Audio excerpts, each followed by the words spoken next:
In this episode of the Wild Party podcast, I'm thrilled to sit down with Gwenna Hunter, the inspiring founder of Vegans of LA and the city's first woman to establish a brick-and-mortar vegan food bank.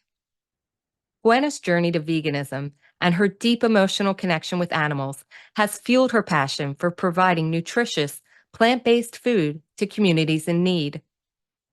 We dive into her incredible story, from overcoming personal struggles to building a food bank that serves diverse communities across Los Angeles. Gwenna shares the challenges and triumphs of starting and running a food bank, the importance of partnerships, and how she's using social media to spread her message. Whether you're an entrepreneur, a vegan advocate, or someone passionate about making a difference, this episode is filled with inspiration, practical advice, and heartwarming stories. Let's get this party started. Welcome to the Wild Party podcast, where we celebrate the visionaries behind vegan, ethical, and sustainable business. In each episode, we'll dive deep into their journeys, uncovering the why behind their mission-driven business. I'm your host, Stephanie Lahart. Tune in with me for passionate discussions about overcoming challenges, innovative marketing strategies, and the power of using business as a force for good. So whether you're an entrepreneur seeking guidance or a conscious consumer wanting to support impactful brands, join us as we explore the stories behind the businesses that are changing the world for the better. Let's get the party started. Welcome to the show, Gwenna. I am so excited to meet you. First of all, not only because I am also a vegan, but I'm in Los Angeles. And it wasn't until I started doing research for this podcast that I found out about you and your amazing food bank. Thank you. Yeah. I'm happy that you're in Los Angeles. You know, we are such a vegan haven out here. I get so spoiled when I leave and go to other places. And so congratulations on being here. But yeah, thank you so much for having me today. Yeah, thank you. And I'm telling you right now, I definitely want to come down and volunteer with you one day. So we have to Okay. make sure that we schedule this after the show. But first, I want to talk about your journey because like I told you before we started recording, I did do a lot of research and you had a huge transformation that led you into this vegan lifestyle or understanding that, there was a need for you personally to be vegan. Do you want to take us back to that transformation?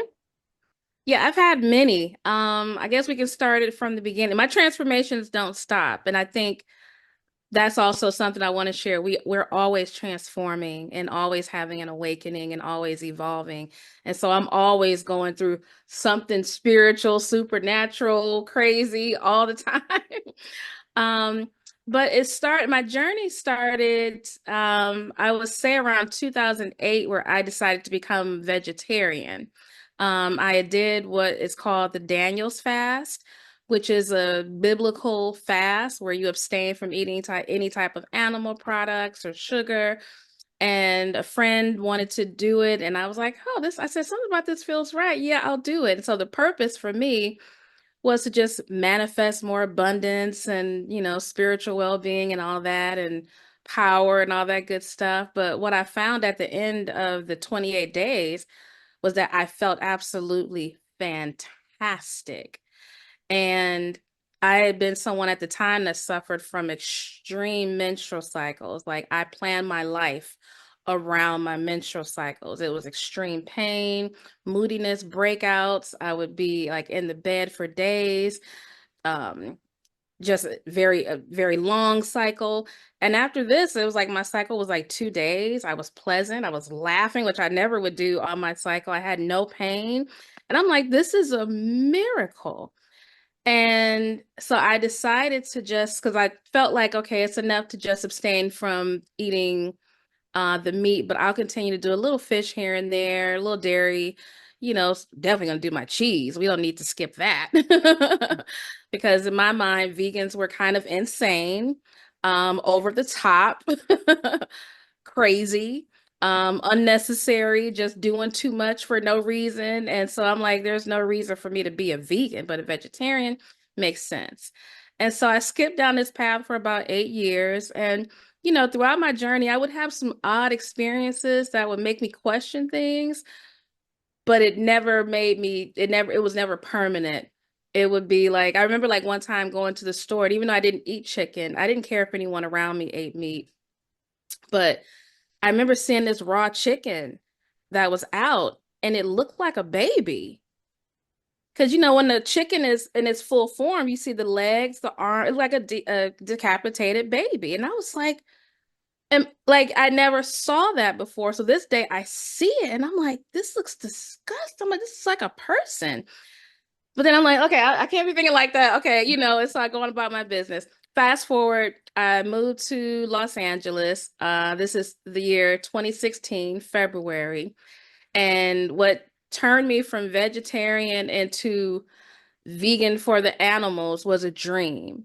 And so what happened for me was in the dream, I was flying in the sky and I look down and I see this really beautiful green pasture. And when I looked down at the pasture, all of a sudden I see this cow, and I knew that she was a girl cow, a woman cow, and she was so beautiful. Like this was the most beautiful cow, like your mind could construct. And when I looked at her, something happened, like our eyes met, and there were these two tunnels that opened up, and I went through one of the tunnels. And I always wondered if she went down the other one, but I went down the tunnel. And when I went down it, I merged with the cow and I became her, and I was the cow. And I possessed all of her consciousness, her thoughts, her memories. Like I was able to access everything as if I was the cow. And her life flashed before me. I experienced like her entire life.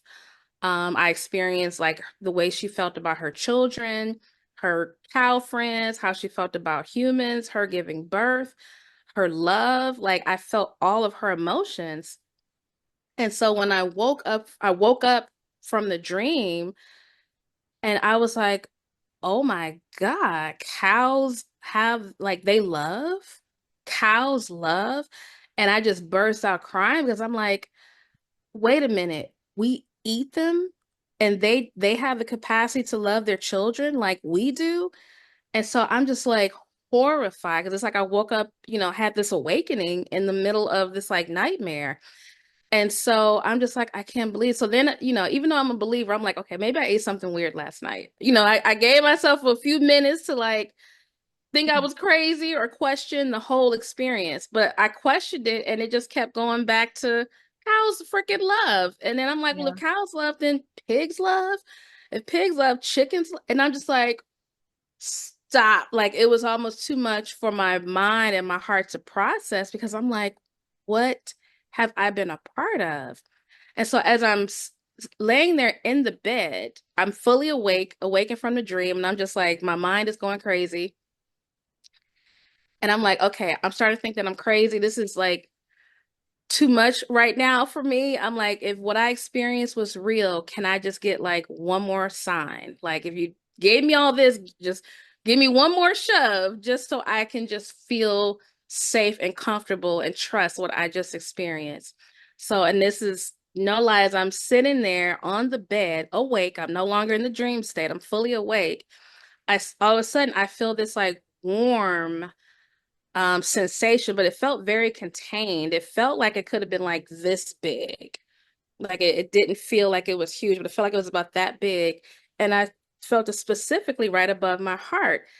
And it was warm, but it wasn't like it's just hard to, I don't have the human words to describe it, but it was a different type of warmth, not or like a heater, somewhat, but different, but it had a tingle to it. Like it was alive, the warmth.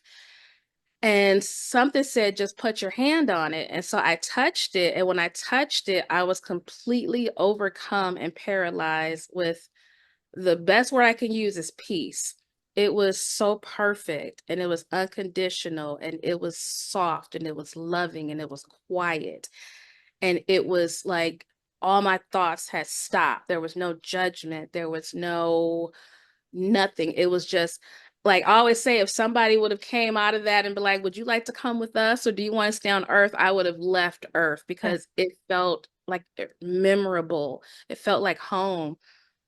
And so I was just like, and then it probably lasted maybe like a few seconds and then it disappeared. And I'm like, wow. And so I'm just like, oh my God. And so I knew instantly, I'm like, this is what I was born for. I got to tell everybody cows love and animals love. And that'll save the whole thing. If I just tell people that they love their children and that they have the capacity to love, that Yeah. should shut down anybody from wanting to eat any animals. And, you know, that's clearly not how that works, but I gave it a good try. Well, it's funny you mentioned that cows were kind of like your guide into veganism. Mine as well, except my transformation, the spiritual side for me, I call Instagram because here's where I came from. I actually was a vegetarian since I was about 16, but the vegetarian that was always like, "Oh, well, I'll eat dairy because the animal doesn't die, and I'll eat eggs because, it's a an egg and the animal hadn't hatched yet." Now, I will also tell you, I grew up in Philadelphia in the city. So I don't think I ever saw a real cow till I was 20 years old. I mean, just so far removed from what we consider the food chain. And honestly, for me, it was Instagram that started opening up my eyes. And I'm like, oh, a cow has to be pregnant to produce milk. Gwenna, I'm embarrassed. I did not know that it had. And I'm not the first person to say this. And I'm like, because we're so far removed from everything. I grew up in a city. I knew nothing about farms. I didn't know anything about how that, happened. And I really credit social media now for being able to give people this information. Be like, do you understand what this means? And Yes. from then on in 2016, I'm like, I am vegan. And not only that, when I Wait, but meet yours people, was two, 2016 too? 2016. No what? And Yes. I'm from Cleveland. I'm Yeah. very similar to you. I grew up in this is odd. Okay, go Yeah, ahead. 2016, and I'm like totally vegan. And like now I tell people, some people are like, oh, well, everybody's like, oh, you live your life, you do you. I'm like, oh, no, no. I'm actively trying to convert you. I will go into my grave trying to convert as many people as I can. Hence why I wanted to start something like the Wild Party podcast, because I'm starting to meet so many business owners and entrepreneurs out there because I'm in marketing, and all these people that are coming up with these great business ideas. And a lot of them have at the core of their mission is, I want a brand that is ethical, compassionate, and sustainable. Like, I want a brand that doesn't harm the world more than it gives to the world. So, Yeah. part of my mission with this podcast is being able to give voice to people like you and other businesses and entrepreneurs to say, yes, you can have a mission that is deeply rooted in your personal values and still have a business that, sustains you and thrives and makes money. And Yeah. what I really love about you is, like, you are running this beautiful vegan food bank, which started because you are such a community activist. Like, when I was doing my research on you, girl, you have like done so much good over your life with all the organizations you've been part of. I really wanted to find out, like, how, first of all, where did you get the idea that you were like, I'm going to start this vegan food bank? Because it's very innovative. It's, I've worked a lot with Skid Row. I volunteer with a charity down there. I never saw a vegan outreach before. So here I am, a vegan, helping to give out animal products to both people and their pets because we have a pet outreach. And I would feel badly about them. But I'm like, what am I going to do? And then I found you guys and I'm like, oh my God, like, I need to be involved with this. So, like, tell me then, like, what your journey was like from conception of your idea to how you decided this is how I turn it into a viable business. And I don't know if you are a nonprofit now. Are you nonprofit? Okay, non-for-profit. Like, how did you learn how to do that, to start a vegan food bank and get it up and running and find your funding or find what you needed to make it happen? Where did you get that from? Or Well, how were you able to create that? it's a really interesting story about that too. So, um, and both of these stories are interconnected. I'm trying to figure out which one to share first. I'll share this one first because I can make this like in under like a minute or so. When I first landed in Los Angeles, um, I didn't plan on living here. I came here to visit, and just, different decisions and different circumstances and things, I found myself having been living in abundance for several years to now living in poverty like that. And I remember going through, like, as I was here, being in this really old, nasty motel with like about maybe 3 days left. And then I was going to end up like in a shelter or somewhere. And I'm someone, I talk to the universe, and I'm like, and my mother threw me a lifeline. She's like, okay, I got the money. I can bring you back here. And I'm like, yes. And then it was so loud, but not audible. And it was like, you're meant to be here. Mhm. Don't leave. Just hang on. And I'm like, well, shit, you better. I don't know if I can curse her. Hurry up. Because I'm like drowning. I feel like I was on the tip of the earth getting ready to get pushed off because I couldn't find a job. And I'm someone that I can get a job in my sleep. I've got jobs where I'm supposed to have a master's degree. I don't have a degree. I can talk my way into any type of job, that doesn't require like, I couldn't be a surgeon or anything like that, but I can definitely get a job. I had the worst luck. And so I found myself one time, it was like having $5 to my name for the entire week.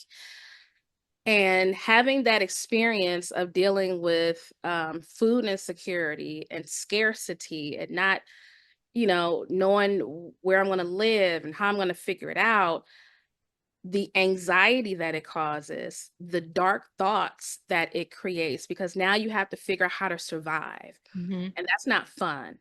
And so when you have to figure out how to survive, darkness starts to seep in, and you may think about stealing something. You may think about dining and dashing. You may think about robbing someone. You're trying to figure out how to live. And so having had that experience and seeing that when you start to go into those dark corners of your mind and they get louder and louder, it's hard to manifest and imagine a beautiful life because now you're just thinking about sad things and how did I get here and all these other things. So it's hard to pull yourself up out of it. It's possible for sure, but it's very difficult, especially if someone doesn't have a certain type of foundation or a spiritual background, or they don't have a specific type of belief system. Um, and then if you do steal to survive, imagine having children and you have to Mhm. steal and then you get caught and then you're in it can, so many things can trickle. So from having lived in that dark experience for that period of time, I understood the importance of food, but also as an activist, I knew that for me personally, it's not speaking for all activists, my best method of activism is kindness and compassion and using love. Like I've done the protests, marches, all that stuff. It just gets me angry and has me ready to fight, and that's not sustainable for me. It's not sustainable. Some people they need that and they can project into that and use that energy, but for me it makes me exhausted and it's just not what I'm made of in that way. So I've been working for Vegan Outreach for several years, and with them, I was in charge of Los Angeles doing different food outreach programs. And the last one we did was during COVID, where we went to different social justice organizations and we would just give them groceries and give their communities hot meals. And I watched how, even though we didn't say go vegan, we didn't make them listen to a spiel, we just gave. Mhm. And people would come back and say, oh, these vegetables I'm cooking with, I've never used so many vegetables before. One, we had gave some people some Beyond Meat. She was like, this Beyond Meat tastes like ham hocks. I'm not eating it anymore. I'm going to use this. People are coming back reporting how good they were feeling, how happy they were, how people had never seen kale before. They're like, what is this? And Yeah. I'm like, kale. But then I remember when I didn't know what kale was too. I'm like, oh, you didn't know what it was all the time.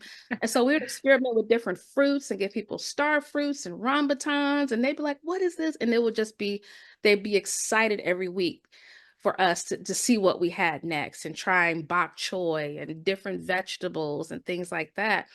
So people were just, their lives were changing and they were feeling better just because we were providing this to them. So after a while, I burnt myself out like I usually do. I'm learning, trying. And I said, I love this work, but I don't feel like I need to work for anybody else. And I also feel like I want to do this on my own terms. And I don't want to go to social justice organizations. I'd rather people in need just come to me. Yeah. And so I started thinking, I said, oh, a food bank. And so for some reason, I assumed that there was already one, but I looked and I saw there weren't any food banks. And I'm like, would I be the first to have a freaking food bank? And I had like $0 in the bank. And so I started researching to see what I needed. So I'm like, okay, I'm going to need a warehouse. I'm going to need a truck. I'm going to need a truck driver. I'm going to need somebody strong enough to take the pallets, pick up the stuff. So I got to get a staff. I'm going to need freezers, refrigerators. And I started giving me anxiety because I'm like, I don't even know where to get any of this stuff from. But for some reason, I felt in my heart it was coming soon. And so I was trying to figure things out with, maybe this church. But then I'm like, I got to get a truck and I don't have any money to pay anybody. And so I just said, okay, this is becoming too much. Universe, I need your help. I said, I don't know how. I said, but if I'm supposed to do this, it needs to fall into my lap. It needs to be easy and gentle. I don't want to work hard for it. I don't want to be stressed out and pull my hair out, have anxiety. I said, I want this to land on me gently, but I need to know it when it happens. So I let it go. So I'm not going to stress anymore. I'm going to see what happens. And so get a phone call from a friend, maybe within a couple of weeks, just like, oh, I want you to meet this pastor, Pastor Sonny. He's doing a program at USC with vegan food, and he wants to see if he can pick your brain and talk to you. So I'm like, I almost was reluctant because I get sick of the pick your brain type of Oh, yeah. meetings, you know what I mean? No. So, but something said, like, it was like, you need to go. And I'm like, all right, I'll go. So I go and we meet and we're just getting along and just talking.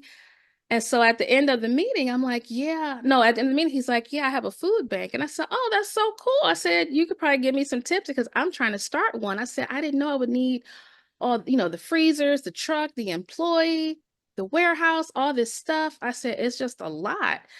And he said, well, instead of starting from scratch, why don't you just partner with me and take over part of mine? He said, I already have the freezers. I already have the refrigerators. I have a staff. I have a truck. I have an employee. He was like, and you can have access to it. And it was like, oh, like it was like the angel wings and it just fell right into my lap. So that's how the brick and mortar happened through a partnership. Then some contacts when I was working for Vegan Outreach, there was one that was like a high end like funder, and I was like really intimidated. And I was like, you know what? Just find them and send an email, tell her what you're doing, and then just drop it. I sent the email the next day. They're like, Gwenna, how you been? Let's get on a call. Let's figure this out. And I'm like, what? And literally, that's how it was. Now I'm going to act like I'm super abundant because I'm still learning where the money is and figuring Yeah. it out. But I do have um, two people in my corner, one specifically that has, and let me just tell you, just things, just when it's for you, things just start aligning. And so Mhm. then it was like, then somebody else was like, oh, you need this. And yeah, it's been amazing. Well, I'll let you know. I just spoke with another entrepreneur who has went from looking at it, said, wow, this is a really successful business. And he even said to me, he goes, you're never, as an entrepreneur, you're never not fundraising. He I said, know it's, because there's and I've always had, something else, which is true. yeah, But to do it in the form that you did and find that, that union, that partnership is yeah, also really important because, as we are starting our businesses, because we have a lot of new entrepreneurs that listen to this podcast, mhm, and people that are thinking about starting a business. And, one of the things that I like to impart to them is like, look, you always will get farther with a partnership than trying to just do everything yourself. And I know us, especially as women, sometimes we're afraid to ask for help because we don't want to look weak or we're just a little shy about it. And you really do, like you said, have to just put it out there, see where it lands. And if it were to land with a no, like keep asking. I actually just did a training with a group of people on the art of cold emails because they were afraid to mhm, just do cold emails, but it's the same thing. You've got to just put it out there and right, and keep doing it to see what comes back. And like you with the vegan food bank, I mean, you really started getting momentum. Like you have a lot of great stuff going. And what I love is that you're feeding a community that needs it and you're giving them the options to have this healthy lifestyle instead of like, well, this is what we have. So this is, just what's available to you because yeah, you are, let's just say you're poor or you're not able to buy your own groceries. It's like I almost feel like, that it was a disservice to them. Like I said, I'd worked with Skid Row, groups before, and I'm like, well, they should have a choice too. Even though you're experiencing homelessness or you're falling on hard times, you don't have to just say, well, you this is what you have to accept. Like Yeah. I'm never about that. So when I found out, what you guys were doing, I'm like, oh, this is so great. And the also thing I wanted to mention is because I shared my story about, not knowing that cows had to be pregnant to produce milk. We have convenienced ourselves into a total state of disconnect. So people are so used to these pre-prepared meals and having stuff handed to them. We're no longer connected to where our food comes from. People don't know. Like you said, they never saw bok choy before. They never saw kale before. I'll tell you a funny story about kale. So when I was in high school, I worked at a place in Philadelphia called Salad Alley, and it was a salad bar. And our salad Allie, bar that's was cute. all it was all rimmed in kale. That was like the decoration around the edges. But kale wasn't on the salad bar for you to eat. So I literally didn't know you could eat kale until I moved to LA. I swear to God. Wow. I thought it was like a dandelion, like it was just decorative. I didn't know you could eat kale. And I was 20 years old, Gwenna. So what I'm saying is like you're teaching people like the variety also of like what is available actually as far as like what you can eat that is healthy. And that is, like I said, is something we all have to learn because we're also disconnected. We don't know where food comes from. We don't know what food is. I'm telling It's too convenient. Everything has to be pre-prepared, come in a box, blah blah blah. And like I love that you're also able to share this now with people that are again experiencing maybe a harder time in their life. It's giving them a boost up too, and you're actually going to really be able to inspire them because they're going to be able to think about the world in a different way, as you do. So with that said, let me ask you then, tell me about the people who are coming to your food bank now, and also tell me when are the days and areas that you guys are servicing. So who's showing up at the vegan food bank these days? Yeah, so I would say, so we have two locations where we are physically. So the first one is it's the main brick and mortar food bank at Hope on Union, which is at 2208 South Union Avenue. Zip is 90007. It is the it is the week where every third Thursday falls on. So it's every third Thursday of the month for this particular food bank. The line opens up at 8 a.m. and it ends at 10. By 8, it is already wrapped down the street, down the block, around the corner. It's pretty intense. We get probably about 400 people that come to the food bank, and most of the community is um, El Salvadorian, Cuban, Mexican, Asian, um, Black, and white. And you get And a lot of families, right? a It's a lot of lot of families families, coming. Yeah. a lot of families. So we don't require information from people. They do the state is now asking us to ask for an email. So usually it's just the first um I think it's like first name, or no, it's not even name. It's usually we would just ask for how many people are in their household, but now they're requiring that we ask for an email. So that's all we require. We don't ask for any money or any proof or anything like that. And people come down the line. There's a human associated with each product. And I will say, I've been told that we have the best food bank in town, first of all. Yeah. And then second, Well, um, you let people choose what they want to take, right? You don't just right. pre-pack a box, which No, I we don't also pre-pack the loved, box. that they Yeah, could come and choose and say, well, I want this or I don't. Because that, I mean, in my experience, I've seen a lot of waste because people often get boxes of stuff they're not going to use for right. whatever reason. And then you're like, I see them in my neighborhood. I know this because I'll see it around my neighborhood, people leaving food donation boxes of stuff they've gotten. They're like, well, I'm not going to use that. And then Yeah. it Oh, sits out on our street corner. yeah. But I love that you give people the choice, also empowering them and making them feel like they have a decision in their lives. Right. And then on top of that, what's probably the most important aspect is that everyone is spoken to. So all you hear going up and down the aisle is good morning, buenos dias, gracias, thank you so much. God bless you. Like there's so much gratitude. Mm-hmm. So we're very fortunate to be a part of a community that is very grateful. Very, very few incidences. And if there is, it's someone trying to cut in the line or something like that. But a very grateful community. And the people, they're trying to feed their families, and survive. The community that comes to us, because we're very produce heavy. So we're not very product heavy, we're very produce heavy. So we do surveys and things like that. And so we have certain staples, cabbage, kale.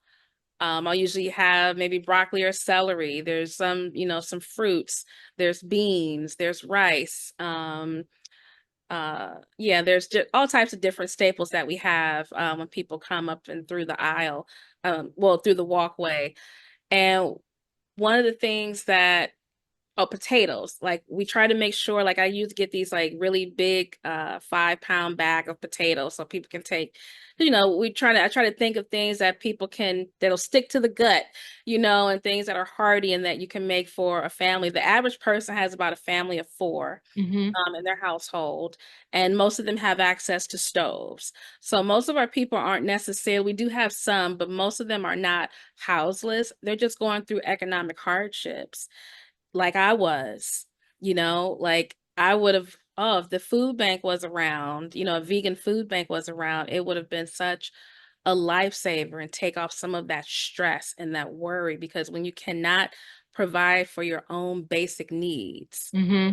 it just creates a whirlwind of other issues within the community, within Yeah. yourself. And so for me, it's like if I can take that burden off of some people where they know, like, okay, at least I can feed my family this week or next week, then I'm Mhm. happy to do it. Yeah. And the goal is to have more financial abundance so that I want to spoil people. I want them to be like, this is too much stuff. Yeah. Like I want to make sure that people have more than enough when they need, because it is my belief system that food is a birthright, that we should not have to have jobs to have provisions. Every household should be able to receive provisions Hmm. And without have having, access, like you said, to fresh produce, which is such a difference. It's not just a prepackaged or canned or boxed thing. The right. fresh produce, the fresh food makes such It a huge grows from the difference. earth. The planet, Exactly. the And like planet you is said, for already abundant. people, and like you said, for people that are experiencing economic hardship, a lot of times we've seen the thing that they won't buy is fresh produce or whatever because they're trying to get something that's going to last longest and go the farthest kind of thing. When in reality, as we both know, the nourishment from fresh produce, vegetables, fruits, and stuff like that actually last a lot longer in your body. Yes. Whereas stuff that's prepackaged and processed, you're hungry in an hour again. Yeah. That's why I mean, people who sit there and eat like a bag of potato chips, it's like that's not even food. That's Yeah. that's going to be like gone, and you're still going to be hungry. And so going back to what you said about building partnerships and things like that, where is your food coming now for the food bank? How are you getting these donations or the funding for what you're being able to serve? So, with which I won't name, but the person that is funding most of the project for the food bank, I use that as part of a monthly budget to buy fresh items. So there's a few sources that we get from. So I use a company called What's Good Produce, and he's like my buyer. So he goes to different farmers that are under a certain umbrella and he shops for me. So it's like I'll tell him, each week, like, hey, we need 420 cabbages. We need 400 stalks of kale. Hey, is corn on sale this week? So he'll let me know what the prices are, how much things are, how much it is per pound. And so I submit my budget for that and he shops for it and delivers it and drops it off. So that's one source. Then the other source is we work with food rescue organizations such as food finders. Food finders will get things from supermarkets, food finders, and also Food Forward, which is a huge organization. So both of these organizations that they do that, they get things rescued before it goes bad.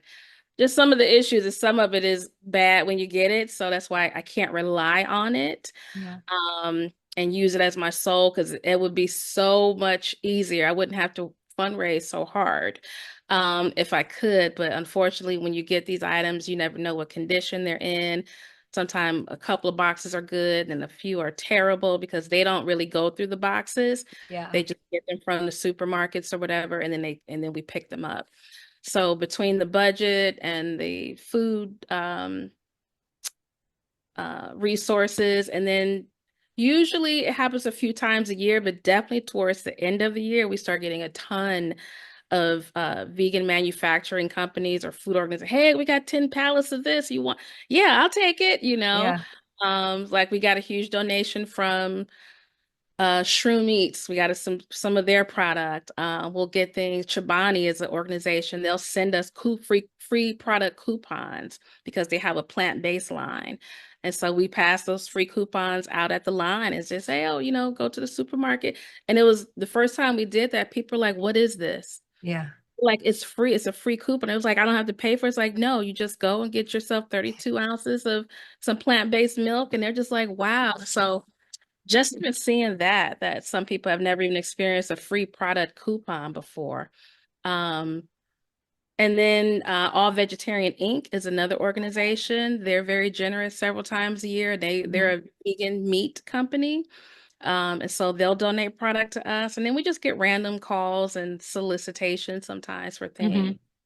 So Well, yeah. your work is so important, and I'm really glad that you're doing this and that you have the strength, the internal strength and fortitude, because it's not an easy road, the one that you have picked, or as you think picked you, honestly. I know, But I I like, always tell people it chose me. yeah, I didn't choose it. but I love that you're actually getting some recognition. So I did read on one of your Instagram posts that at the inaugural LA Civic Leadership and Impact Awards, you got a shout out. Did you win an award? What was that about? I mean, I you was got a some kind of recognition. finalist. Yeah, I was a finalist for a community award, community innovator award.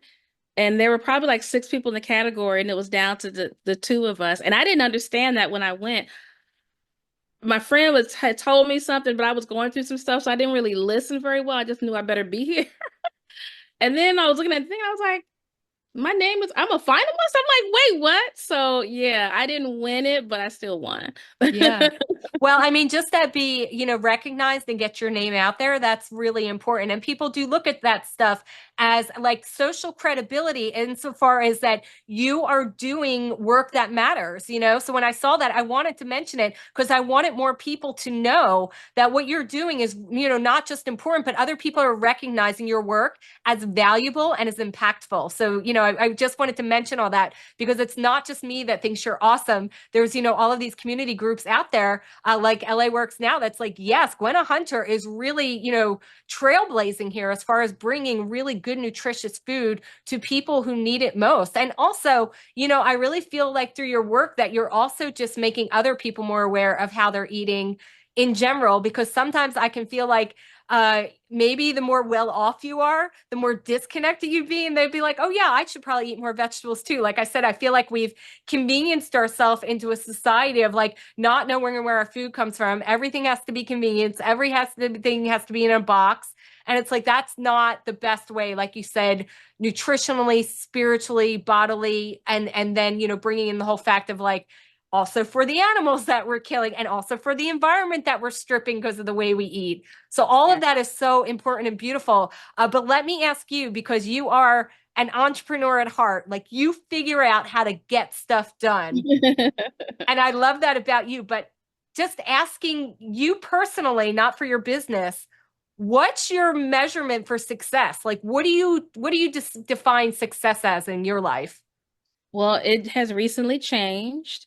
Before I used to define success as money, how much money I made at the end of the year. Then I would probably say the most recent one that I used to use was like achievements. That felt like success to me, like, being recognized, which, I appreciate it because I did a lot of work in since I've been in LA that has gone unnoticed. And I'm not gonna act like it doesn't feel good for somebody to be like, good job, thank you. It's like it feels good. Um, but now it's like quality of life is success for me. Rest is success. When I can rest a whole day and not, trust me, I have my days where it's just like on. But rest and truly at peace and happy with my life and myself, taking a vacation, taking breaks without, and it took me a couple years to like really get this. Like when I first left my last job, like when I would have like would be relaxing, I would start to feel anxiety. Like, you're not supposed to be relaxing. Get to work. Like, what are you doing? It's like, no. And I would tell myself, like, I don't have to earn the right to be alive. I can relax. I don't have to be on all the time. And so I'm at a time in my life now where it's like I want a more softer life. And I'm learning now about delegation and that you don't have to do it all. And it's good when you have people help. And I've been learning this for a while, but I keep seeing new layers come off. I'm like, oh, I'm getting it now. So now my focus for next year is to make sure that I have more people on the team, more paid, permanent people on the team, have someone help me with things and let someone else, go and do that outreach program. You don't have to go to all and let somebody else go and let them report back. And it's like, oh, I'm allowed to do that. Okay, I can do that, so it's like giving myself permission to just see things in a different way. Yeah. And as entrepreneurs, I find even for myself, one of the hardest things for me is to delegate because I'm the queen of just one more thing. Just let me do one more thing. Just one more thing. One more. No, I'm just going to do this one more thing. And then I'll hand it off. And then that holds you back. And you know that. It's like you have to be able to like put it out there and let people do it the way they're going to do it and be like, that's good enough. That does what we need. And just like let it, happen. So just one final question, because like I said, I was going through your Instagram. I saw, the recognition you got. I did also notice that you've really started to get some very high level influencers talking about what you're doing at the Vegan Food Bank, which I love. A couple of them have come down and volunteered. They're really talking about it online. Have you seen things like Instagram be really, beneficial to you to get the word out? Yeah, especially for volunteers. And that's really what I'm always trying to get the word out for, is to always make sure we have enough volunteers to come and serve the community. Because it always rotates, and Instagram has been wonderful at that. We're not necessarily trying to get the word out about the food bank because we're pretty much at capacity between that program. There's the second one that we do, and then I do floating food banks throughout the year at like different locations. Like we went to the Barack Obama Global Preparatory School, and we had like a we created like a free farmers market there, and people came and got produce, and we talked to people, and it was really good. So we do those throughout the year. But yeah, between all of those, I forget what the question was. The question just was, how has Instagram helped you get the word out? Yes, and you answered okay. it really beautifully. Like I said, I'd seen some influencers getting involved, and, I totally understand where you're like, we're at capacity. But my feeling always is, the more promotion you get, the better, because you'll find more sponsors like the one you have now that just want, because what my hope is for you, and maybe this podcast will help you, I want some of the celebrities that are out there in LA, and you people who know you're out there, to be like, we want to come down and also donate, to this charity and give you the financial backing you need to get even bigger and hire staff and things like that. We're in LA. I mean, this is like the city of money. Like money just like flows around here, which I love. And we also know, like, as specifically towards the end of the year, when people are looking to do their tax deductible donations, I could really see something like, your vegan food bank being like, yeah, this is where I want to do my donation for the year. And that's, really why I brought it up, because I want to bring you more financial donations to make your group even bigger. Thank you again for being part of the Wild Party. Thank you for having me. Thanks for listening to the Wild Party podcast. If you're an entrepreneur or professional who would like to be on this podcast, please visit boomtownmarketing.com and click on podcast. We believe that every business has the potential to change the world for good, and we want to support our community to help make the world more ethical, compassionate, and sustainable for all future generations to come. And if you're looking to build your business, no matter what level you're at now, request your free marketing consultation at boomtownmarketing.com and click Get Started.